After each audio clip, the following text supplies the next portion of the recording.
Welcome to Kovai to Rajapalayam channel. நாங்கள் இன்றைக்கி பண்ணியிருக்கிறது சத்து மாவும் உளுந்தங்கஞ்சி மாவும்.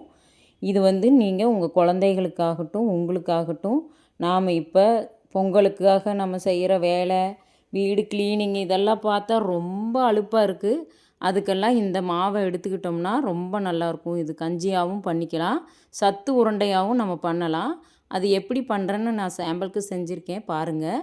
இதில் சத்து மாவு 2 ஸ்பூன் எடுத்துகிட்டு 1 ஸ்பூன் அளவுக்கு ஜாங்கிரி பவுட்ரு சேர்த்திக்கோங்க. இதை நல்லா நார்மல் வாட்டர் தான் ஊற்றி நல்லா மாவு உருண்டை பதத்துக்கு வந்ததையும் நெய்யும் ஊற்றிக்கோங்க, ஆட் பண்ணிக்கோங்க. இந்த உருண்டை கொஞ்சம் எக்ஸ்ட்ராவே செஞ்சு வச்சுக்கோங்க. நாங்கள் சாம்பிளுக்கு செஞ்சு பார்த்தே நாங்கள் ரொம்ப அடிதிடி போட்டு தான் சாப்பிட்டோம். ரொம்ப நல்லா இருக்குது. நம்ம இப்போ செய்கிற பொங்கலுக்கு க்ளீனிங் ஆகட்டும் எல்லாத்துக்குமே நமக்கும் ஹெல்த்தியாக இருக்கும். குழந்தைகளுக்கும் ஈவினிங் வந்தால் ஸ்நாக்ஸுக்கும் நல்லாயிருக்கும். இது மாதிரி உருண்டை செஞ்சு வச்சு சாப்பிட்டு ஹெல்த்தியாக இருங்க. ஹாப்பி பொங்கல். ரொம்ப சந்தோஷம் உங்களுக்கு ஷேர் பண்ணதில்.